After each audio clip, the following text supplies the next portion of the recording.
Blessings to all. We'd like to give another blessing to the land here with the dance on the four directions. And we'd like to invite Luis Rodriguez and his wife and his son Romero to come up here and speak a little bit. Yes.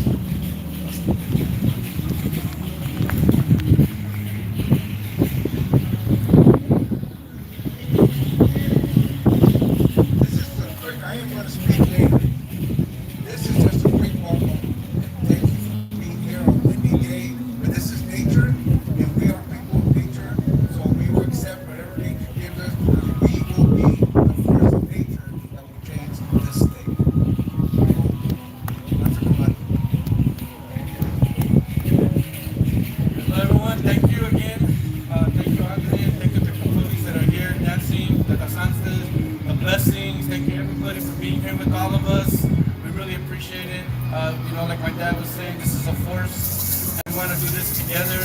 We want to be a part of this, all of this with the community, with everyone that needs to have a voice. This is my dad, and he's the one that wants to be the voice for all of us. And go home with that. Gracias a todos que están aquí. Thank you, Luis. Thank you, all of you who've come from all over the state. I do want to introduce right now our first speaker, and our first speaker is actually Anthony Prince. And Anthony's been Luis since 1975 when Luis first ran for school board in Los Angeles. They've been together for a while. Anthony also represents the California Homeless Union. And so everybody welcome Anthony Prince. Thanks, Ralphie. How's everybody doing? Okay? All right, good.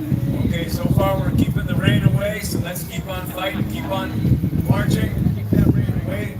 Even if it was rain, nothing's going to stop this campaign. Rain can't stop this campaign. So let's go ahead. And it's really a privilege and honor to be here today. As Ralphie said, I'm one of the organizers of the California Homeless Union. One of our newest locals is right here in Fresno, the Fresno Homeless Union. And you're going to hear from the president of that union, someone who is very well known here in Fresno, as Martinez, in just a minute. I want to say a couple of things. First of all, speaking personally, I feel very good about being back in Fresno. As some of you know, for almost 3 years, I was the union representative for thousands of people who worked in the Fresno Service Center for the Internal Revenue Service. They had thousands of people, especially the seasonal workers, would come in for not a lot of money, for very difficult working conditions, mainly women, who would come in and sit at those terminals all day long, inputting information from tax returns. And just in the last few months, we learned that the entire service center has been shut down, with thousands of people who have lost their jobs. And when I get done, I'm going to make a call to the president of Chapter 97 NTEU to say a few things about the economic impact of those thousands of people that lost their jobs at the service center. I also want to say that here in Fresno, we did this in 2014 when Luis ran for governor. At that time, we said, where are we going to launch this campaign?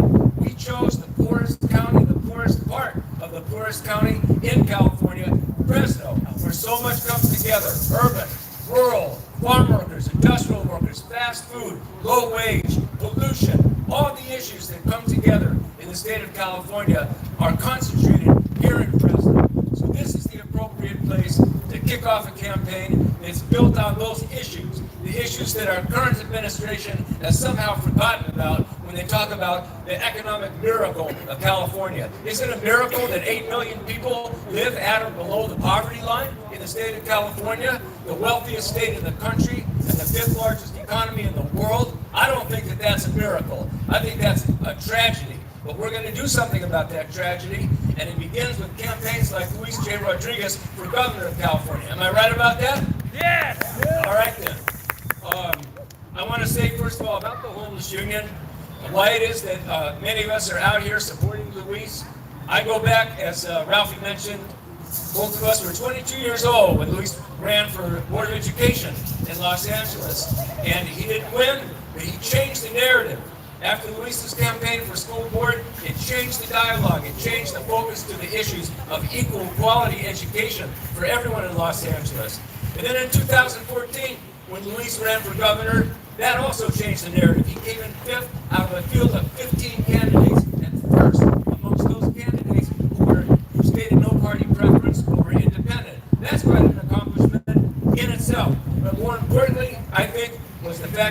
Luis J. Rodriguez campaign for governor elevated into the public dialogue for the first time in years poverty.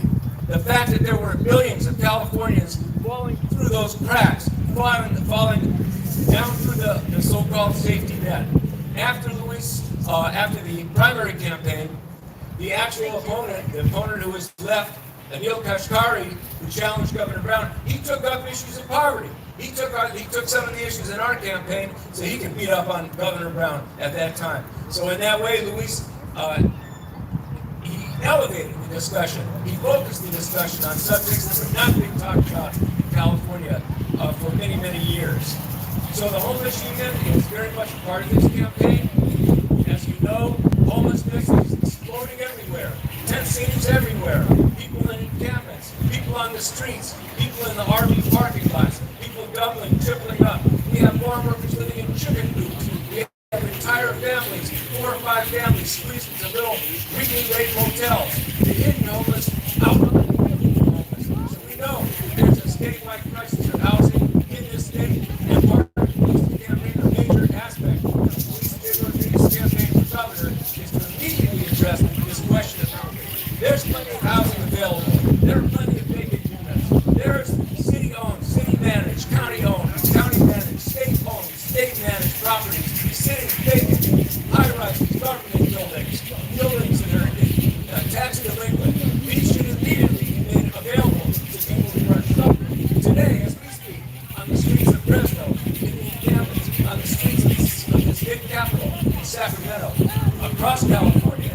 So that's why we're here today. And what I want to do now is go ahead and make this call, if you guys will indulge me, and hopefully this will work. I'm going to make the call right now. This is a very high-tech process. I'm going to call Jason Zist. Jason is the president of Chapter 97, and the federal employees who work for the Department of Treasury suffered this big layoff. Just give me 1 minute. All right. Here we go.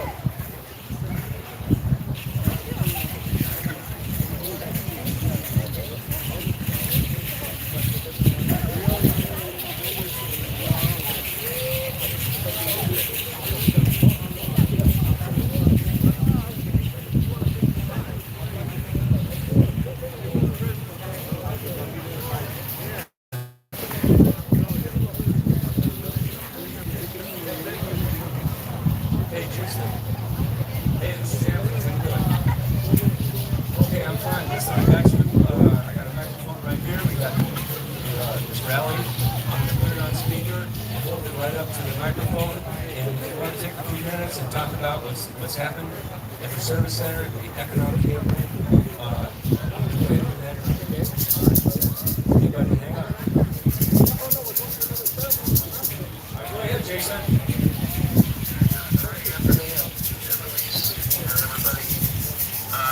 So my name is Jason Sisk, and I'm an IRS employee, customer service representative, and I'm also the union president for the IRS employees here in Fresno. And some of you may know, you might have read the big closed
place where they're not doing them cheaper at any other site in the country. And yet we produce the most. And yet they closed us down because they were trying to consolidate. This was a plan that they came up with about 20 years ago. But since then, what they didn't anticipate was like the Kansas City submission site and Austin have been having trouble attracting and retaining for these submission processing jobs for like 6 years now. So we not only do our own work, but we also help do their work most of the time. So they, just the IRS commissioner said it was too far in the stages before they, decided that they could put a stop to it, which we don't agree with. But I wanted to bring that up. One of the things the community needs to know for that Butler service center there in Butler. I think we paid $8.3 million a year at least for that building. So the last 5 years that we were there, when we had this plan, going, we literally paid for the building because the building was for sale. Since 2016. And so we paid for the building, the taxpayers here. But we have nothing to show for it now. We still spent the same money we could have used to buy the place.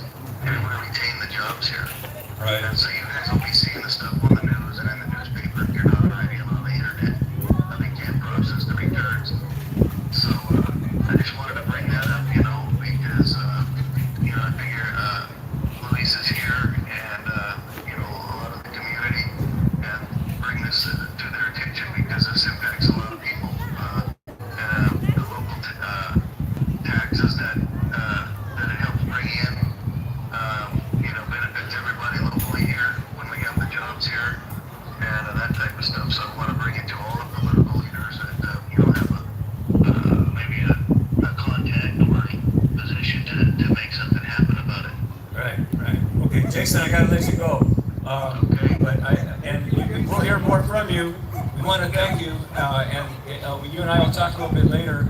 I can tell you now, Luis J. Rodriguez is totally on the side of these laid off workers, and we're also familiar with the fact that Governor Newsom vetoed, back in 2020, vetoed the prevailing wage act that would have ensured that construction workers got paid the prevailing union wage, and he vetoed just more recently an act that would permit farm workers to have a mail-in ballot to form a union.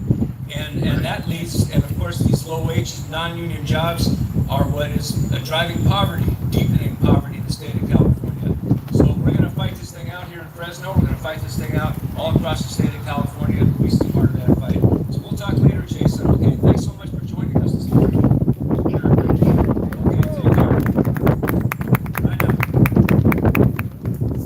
All right, well, that's it for me, and it's, again, a pleasure to be here. I just want to say, I always make this kind of little analogy that we're a small number here, and the kind of campaign that Luis is running is we're not anywhere close to having the resources that Governor Newsom has or some of his challengers have, but I compare it to a hinge on a door. A hinge on a door, even a bank vault. You've seen those big, giant, thick bank vault doors, 5, 6 feet thick, but they turn on 2 or 3 small hinges.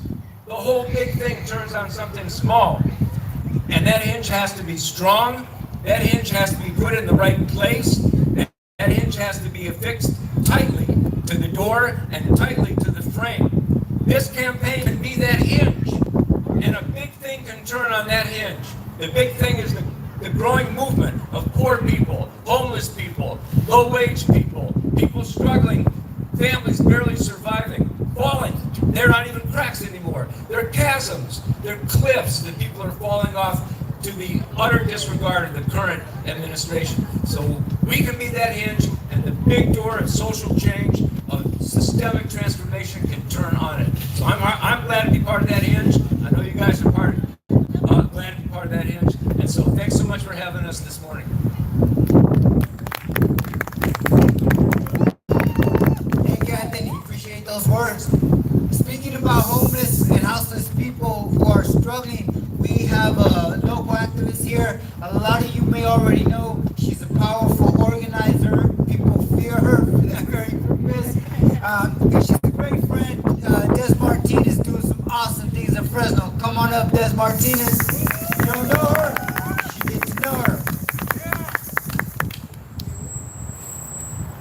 Thank you guys so much. I had so much to talk about, so he cut me off, but my voice is louder than this mic.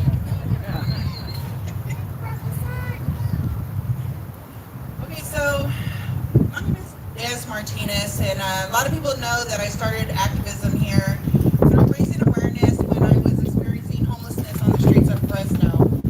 Every time I turned on the TV, it would say that I didn't want shelter, or I was a drug addict, or I wanted to be there, and that wasn't my case. I was actually fleeing domestic violence, and here in Fresno we only have one DV shelter, and I didn't qualify because I didn't meet the definition of homelessness through the government, and that is you have to be homeless in the streets for 1 year in order to receive services through the government, or you can have to be 3 times in 5 years in order to receive services.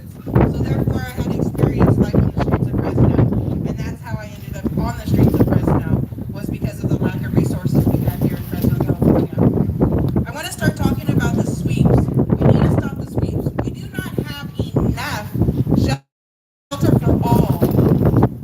Every time we conduct a sweep, Fresno PD is going through conducting sweeps here in Fresno, California, at least 10 to 15 camps a day. And all they do is pull up, announce, strike, destroy. That's exactly what they do, with no notices given but a verbal notice saying I will be here tomorrow. If we continue these sweeps, the sweeps push people into your backyard, by the schools, by the parks.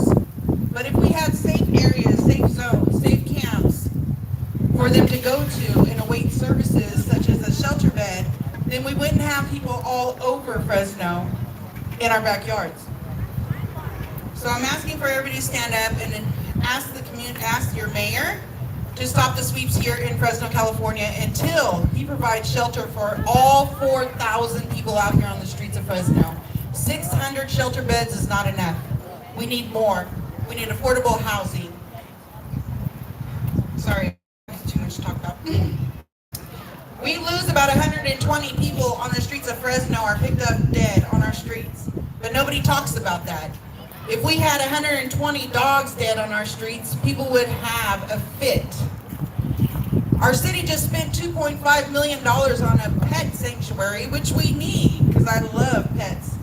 But why can't we utilize that area also for a tiny home village and give the street family members a place to go, but also learn skills all on this pet sanctuary that is a lot of 2 acres. It's enough.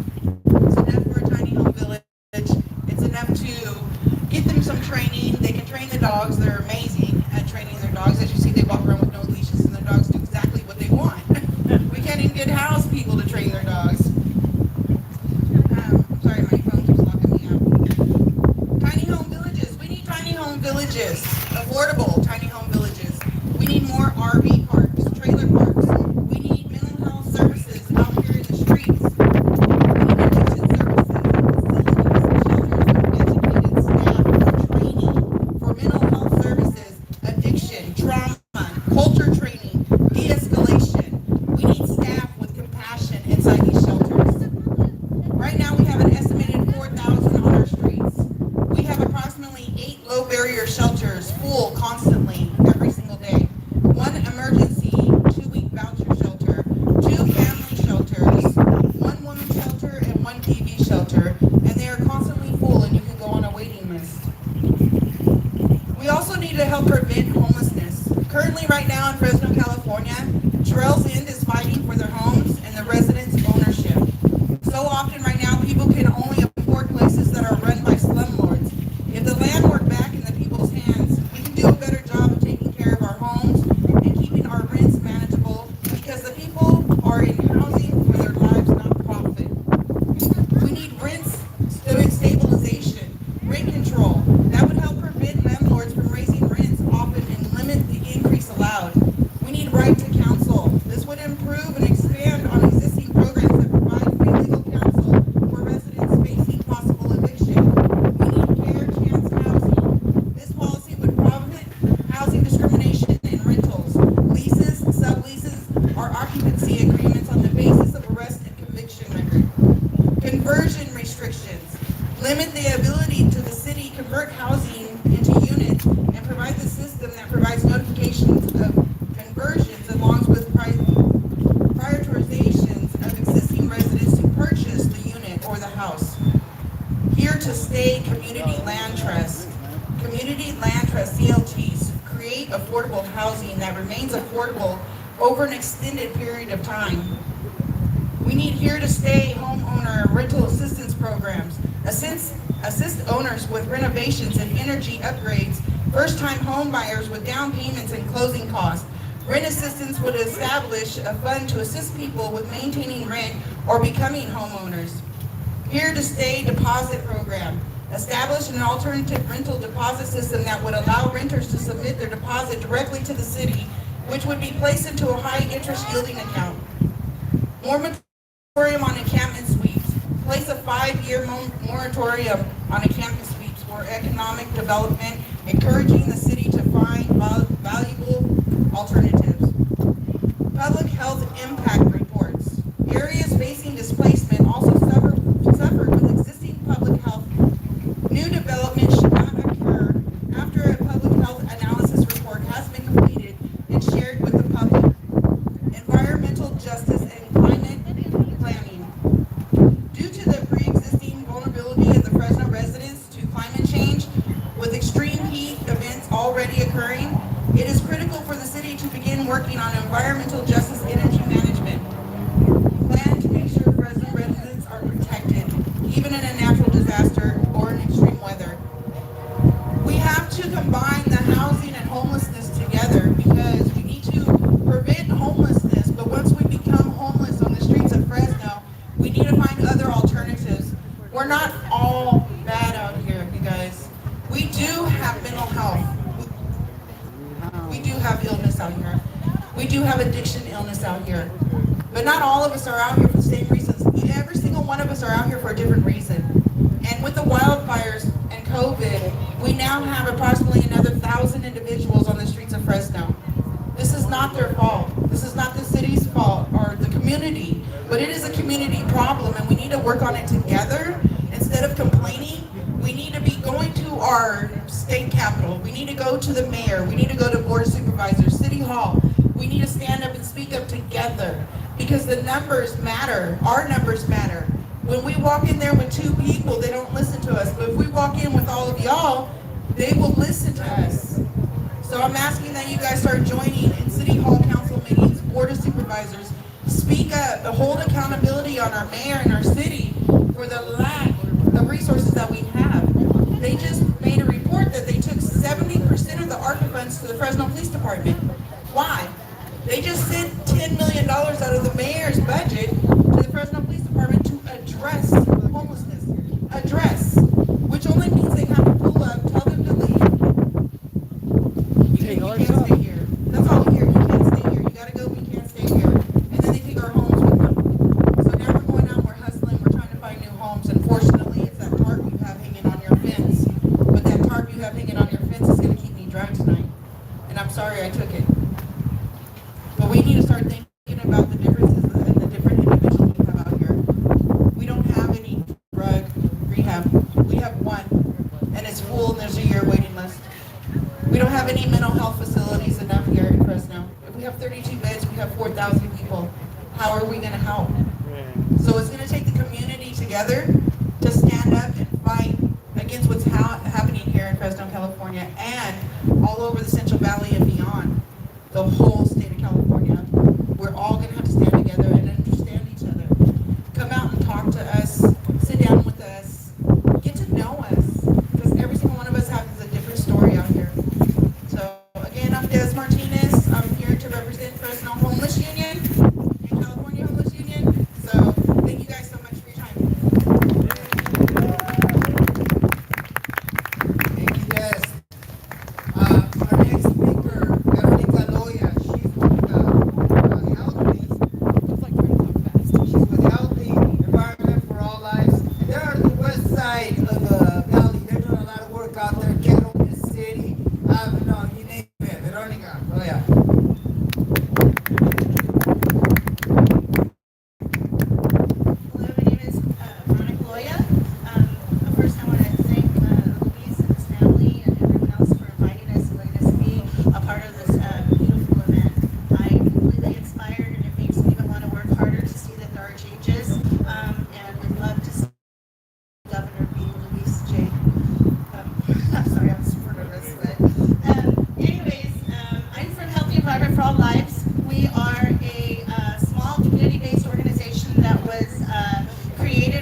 side.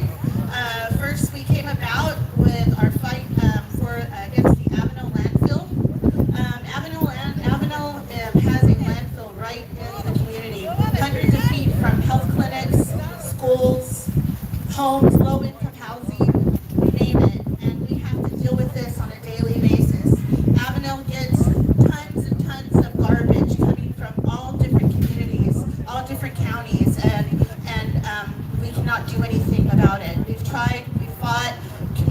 COVID really gave us a really kind of a kick because we were kind of stopped our momentum, but we kept on going.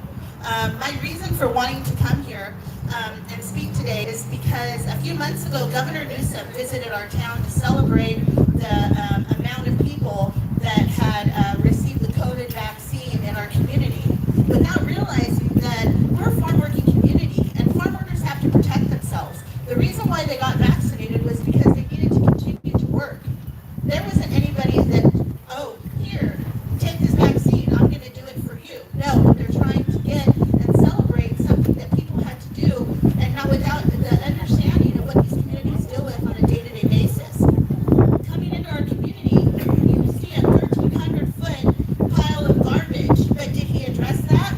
No, we're still waiting for a response from an email we sent to them 2 years ago. But yet somebody can come into a community, a farm-working community, a disadvantaged community, something that we had asked for assistance and we can't because it's all about money. And they want to sit there and wager people's lives for money. So that was one of the reasons why I wanted to come here today. We are also working Kettleman City. Kettleman City has one of the largest toxic waste dumps. And they're operating without a permit. But because of the mighty dollar, it continues to be that they're not paying attention. And we have people, we have cancer clusters, we have people who have lost family members, they have bad water, and still, just because they want to give a playground or something, we're going to turn around and act like it's okay that you are poisoning our bodies, and that's not it. The community of Huron goes without a high school. You know, for many years, 20 years in the making, they've been trying to get their own high school. Every day, over 500 students take an hour and a half ride. It's only 22 miles. 22 miles to get to school. They leave at 6:30 in the morning to go to a community that they have no connection with. A community that doesn't understand the different types of culture. A community that lets people think that they're outsiders. 1 in 3 graduate with a high school education. 1 in 3. The rest are just thrown to the prison system, homelessness, running around, and that is unfair, and there's injustice to that. We finally took a stand, and we took parents to the first board meeting to ask and put this on the agenda. And what did the parents get? We were being disrespectful because we didn't ask for permission to come. Something that is a public meeting, and we need, and like I saw this, her sweatshirt says, we are not invisible. We are not invisible, and we do need people at the state capitol, at the meetings that can stand up for us that can sit there and we need somebody that can back us up, somebody that has a connection to these communities, somebody that can relate to it, not somebody that just looks and thinks of green, the mighty dollar, you know, and we need somebody like that. We shouldn't have to ask for permission to go to a public meeting. Parents shouldn't have to ask for permission to have translation. And these are the things that our communities, like on the west side, have to deal with. And it breaks my heart to even hear that so many people are struggling throughout the state of California. You know, and even urban, rural, it doesn't matter. We are all struggling, and we need people that can stand up and exercise the right to speak up. And that's what I'm looking forward to. And I really, like I said, I'm very proud to be here, and I really want to support the movement, and I thank you all for allowing me to speak. Thank you. Thank you, Veronica. A lot of powerful women out there doing work, so thank you, Veronica. Speaking of women, we all know a woman named Denise. Some of you who are involved with the campaign.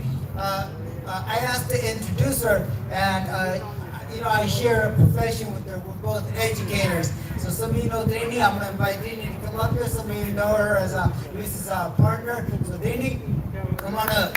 Talk to the world about you.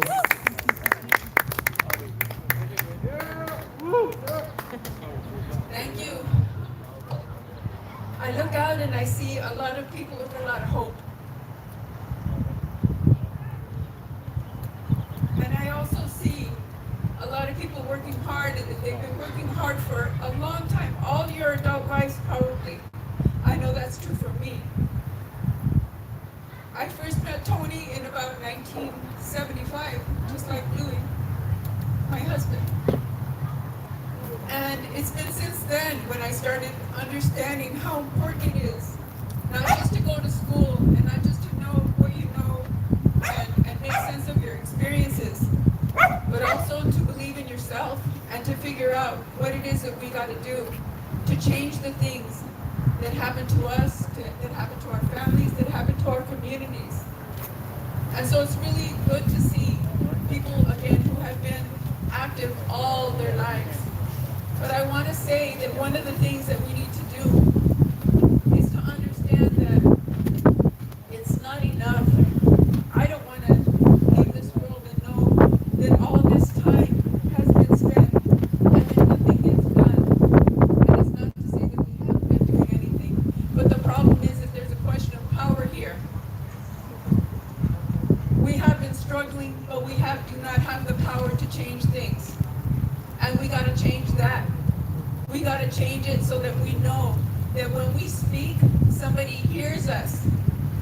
We got to know that when we speak, somebody respects us enough to say, yes, what they're saying is true, and we've got to help. We've got to be a part of changing things. So one of the reasons why I'm so proud that I married Luis is because that's what his whole life has been. It hasn't always been understood, but I've understood that. Those people who know him very, very well have understood that. So I want to just say that one of the reasons why this campaign is important is because the first time he ran in 2014,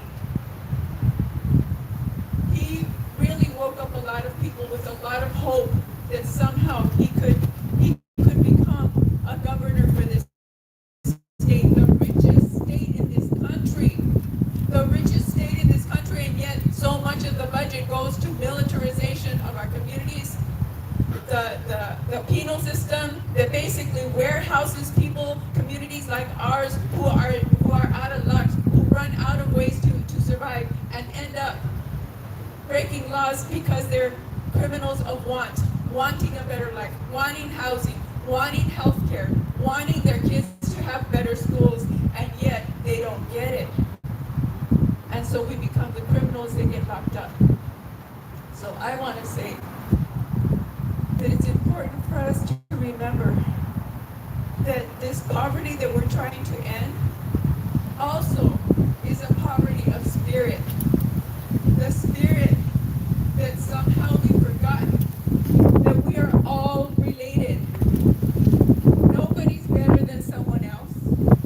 We are all related. We are all equal. We all deserve to have our needs met, and we deserve a government that remembers that and organizes for that. And that's what this campaign is about, to organize ourselves, to remember that we are each other's brothers and sisters, that we are each other's caretakers.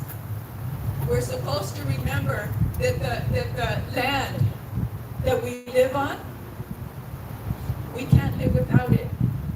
And yet we see an agribusiness, much of it staying. A big part of agribusiness is right here in this area. Agribusiness that has forgotten that the earth is our mother. We cannot deplete it and not let it replenish.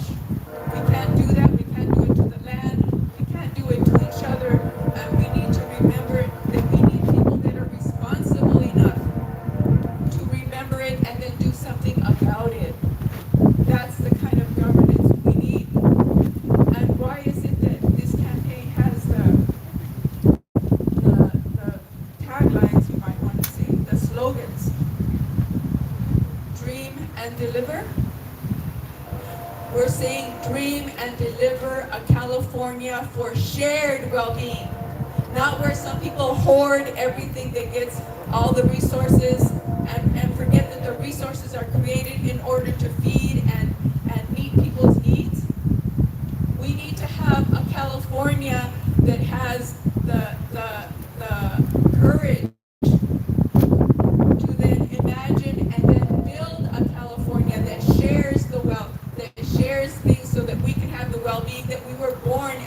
our right to have. So for me, I'm really, really proud to be here, and I'm so glad that there are people here to hear this message. And I ask that we take that message far, because California needs a change. And I would ask that you support Luis in his run for governor so that we can see that change. He can't do it alone. He needs all of us to support him. And so I ask you to do that. And I ask, even though there's not a lot of people here, we started with a ceremony that was looking at the Creator Spirit. And I know that our ancestors are listening, and they're hoping that we have courage and that we don't give up, because they made a lot of sacrifices for us. And we make sacrifices every day. So I would ask that we all honor those sacrifices by our willingness to keep fighting, to realign things to what they need to be so that we have balance and harmony in the world, not the violence that we see every day. So I just want to thank you for that time. Thank you.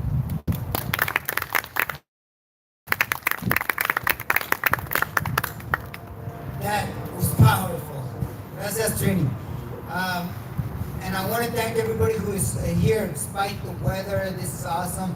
I feel the power here. But I'm going to invite somebody who was instrumental in getting this event put together today and throughout the week. And he's been involved not just with our community for the last decade, but also involved up and down the state to help Luis even before this campaign. That's Ashif from the Fresno Brown Berets, autonomous chapter. Come on up, Ashif. Say a few words. Representing Fresno Brown Berets.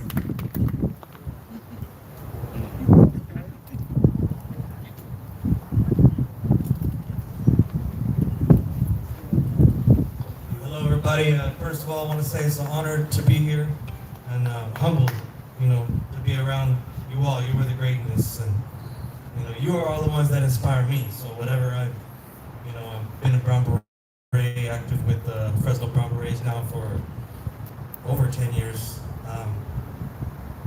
My mentor right here, Gloria Hernandez, she's been teaching us how to sit in front of these city council meetings and board of supervisor meetings and redistricting, and you see how they flip the map with the status quo. And I just want to say, as an organization, Fresno Brown Berets don't endorse candidates. However, Luis is a different type of candidate. His platform is against police brutality. It's against the sweeps of the homeless. So I can say personally, as myself and a lot of us that are Brown Berets, as individuals, will support his campaign. And I just want to kick some statistics real quick. How many of you are aware that third grade level you can test the reading scores, and that's how they determine how many prisons they're going to build next. Why is California number 48 in education and number 1 in prison spending? None of the other governors or candidates are addressing those issues. Luis wants art on every quarter. A lot of us are musicians. A lot of us play an instrument or sing or beatbox or rap or lyricists or poetry. We got some poets here in the audience right now. Environmental justice. We have the current governor talking about it, but what's he doing? Spending more money on fracking and oil wells and Colinga. We got Heal out here. I just, humbled to be a part of their team. The sister Veronica just spoke.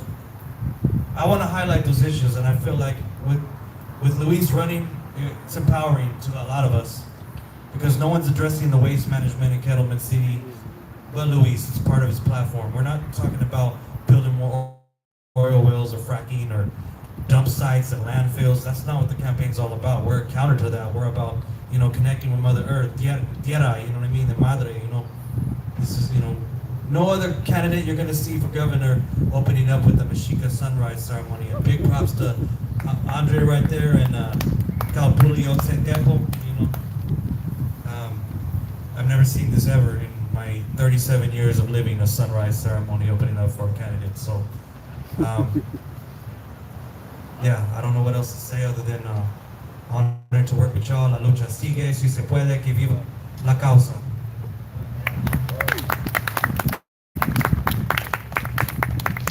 And right on point, Luis has made it for, he just made it aware that he's coming up next to speak and address everybody out there.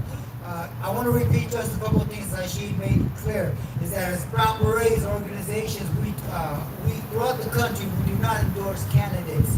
That's been the tradition for years, and we stick to it. But in this case, we are definitely, as individual activists, organizers, Brown Berets throughout the state of California, we know individually who we're supporting. And with those words said, and in the spirit of what Trini just said about Luis Rodriguez, I want to introduce Luis Rodriguez. Everybody give it up for Luis Rodriguez. Next, Governor of California.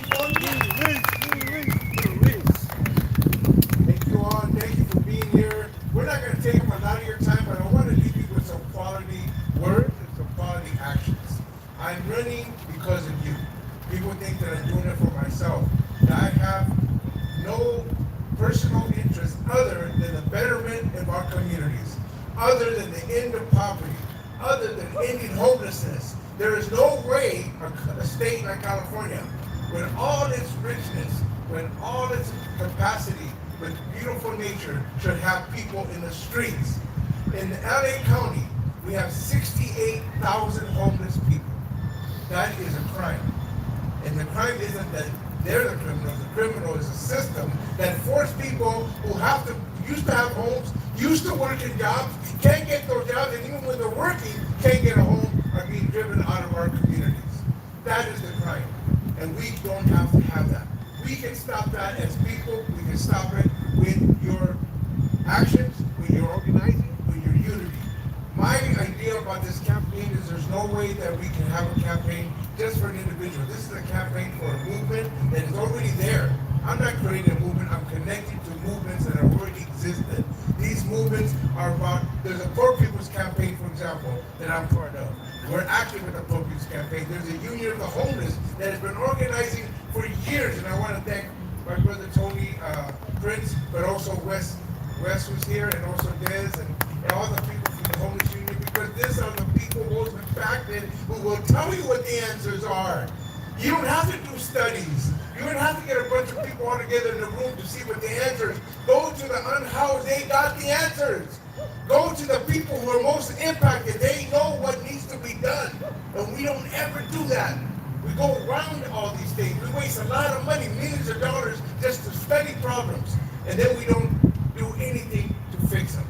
So my idea is that if you're gonna talk about the crisis and problems, don't just manage it. That's what Governor Newsom is doing. He's managing crisis. He's managing the features of things. That's what the state legislature, for the most part, has been doing. And this is a state that's considered the most liberal in the whole country.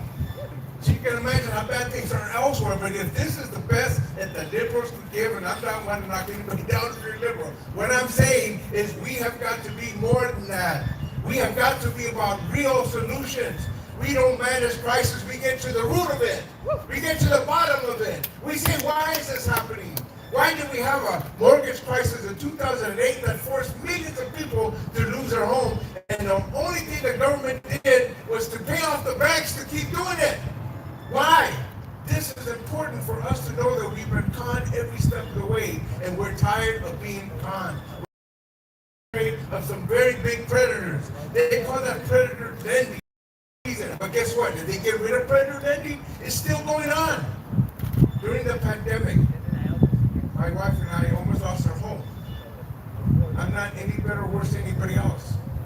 It's just the way it worked out.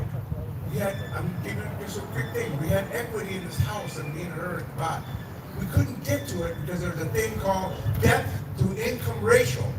If anybody's got a home, they will look, now because of these so-called predator lenders, they now have this new thing that untaxed poor people, people that can't make it. If you got a high debt to income ratio, they won't get you the equity in your house.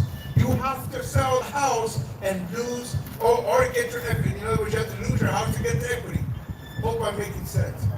Because we had 2 liens on our house. 2 liens. We were going to lose everything. And I want to tell you, the only reason we got out of it was because of friends. Not a bank, not an institution, because friends who knew us came through. And you have to pay them to lower that debt to income ratio. This is not what poor people can do. This is not what the average person can do. This is not what most of us will are working can do. You know what I'm saying?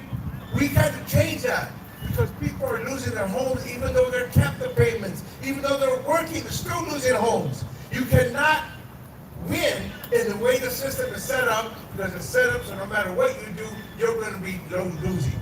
That's what we have to change.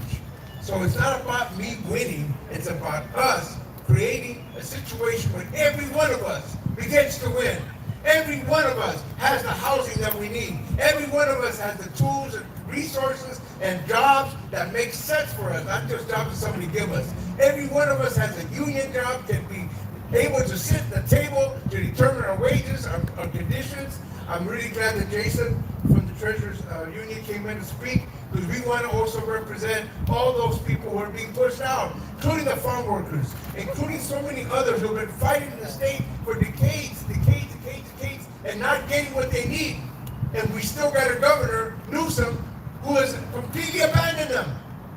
This is supposed to be the state of the great boycott, remember? The whole country went out for the great boycott. Everybody knew about grapes. Everybody struggled for the farm workers. And now they can't even vote to have their own union by ballot. Governor Newsom has betrayed them, just like he's betrayed all these other workers, just like he's betrayed you. That's what we're facing. We're being betrayed by people who should know better, but they're part of the system, and the system is the problem. So we're going to deal with this thing the way the young people were saying. It's systematic. It's not just about a few people. It's just not about a few institutions. The whole system is sick. We need healing, as Trini was trying to point out. And healing goes for us personally, but also we got to heal the wound in our society. We got to heal the terrible cancer that's been eating at us. A cancer that says profit is more important than the needs of people. That's a cancer. I'm just talking to somebody here, I don't know if he's still here, about Tulare Lake. Water is going down.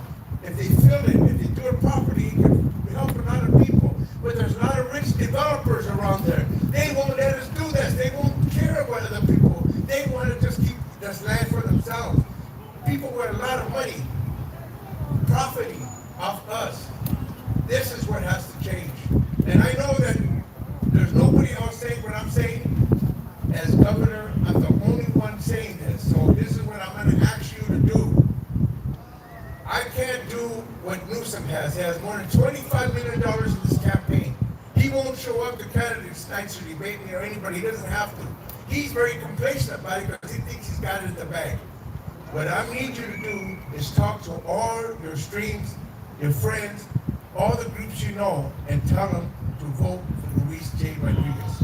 They don't have to be Democrat. They don't have to be registered, anything. Anybody can vote, even if you don't have a party preference. If you're green, more power to you. The idea, though, is anybody can vote.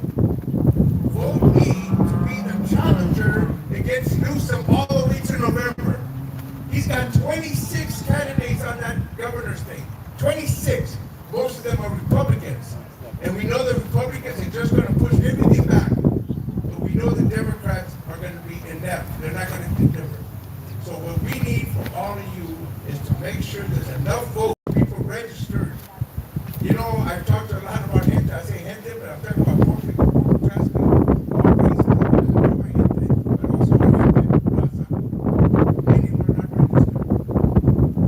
They're just not registered. Like, some people say, well, why? It doesn't go anywhere. I get it.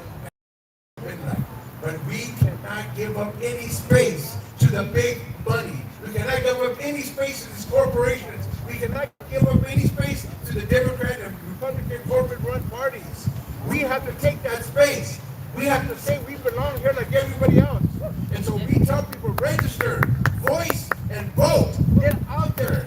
And then vote me in, even if you're not even sure I'm the best one. Make sure I'm the challenger to Newsom. Because he needs to be challenged adequately and properly. Not just by a bunch of Republicans who he can deal with. He can take on the Republicans. He's not going to take me on because he's got no answer for what we're saying. He's got no answer for the way he's hurt us and abandoned us and betrayed us. He doesn't have an answer. And we can put him up against the wall because we know what he's done. And this is one thing that we got to make sure that we can fight for. A community and a state, a world that is about our needs, all of them. not about profit. I don't know what else to say other than obviously if you look at my program, go to luis.governor.org. I'm about single payer universal health care that they abandoned in the legislature that Newsom didn't say anything about. I'm about making sure workers have full pay, the kind of pay that makes sense, not the kind of pay that people keep coming up with or behind the eight ball, that we really have the working conditions we need.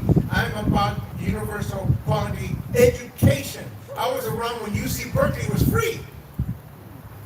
And now people have to waste their whole life paying debt for their whole life that they can't get rid of. I'm about affordable housing, real housing, decent housing. Any way that we can get people back into living in this world, not just dying in this world. I can go on and on because I'm also against the deportations, I'm against the detention centers, I want immigrant rights all the way down the line. There's a lot for us to fight for. I'm the only voice in the governor's race raising these issues, raising these fights. Please help me get on that battle with Newsom. I'm on the ballot. You can vote me 26 days when Luis J. Rodriguez stands out. Luis for governor, please vote and get people out there to vote. By the way, whether I win or not, I'm still in the struggle, by the way. I've been in the struggle for 50 years. I'm not going anywhere. So this is just part of an ongoing thing that I do to keep struggling and fighting for us any way I can. I'm doing it in this arena, I'll do it in other arenas. I'm not just somebody that shows up and is gone. People know because even in 2014, I was doing the same thing, but I'm still struggling. Me and my wife being very active in our community. We're fighting against all these issues. We are part of the Poor People's Campaign. We got so many things we're involved in. We are part of machine guns and danza and ceremony and indigenous, our indigenous roots. We are part of so many things. So I just want to leave you with that idea. There's an action. Go out there. Get the word out. Talk to people. People say there's not that many people here. Well, we got the quality here. We got the potencies here. That's what's here. And that's what's going to go out there and make this happen. Thank you all very much. I don't want to take too much of your time. Thank you for being here. Thank you. There is food. There's more people here, but let's make the most of this. We need you. Gracias a todos.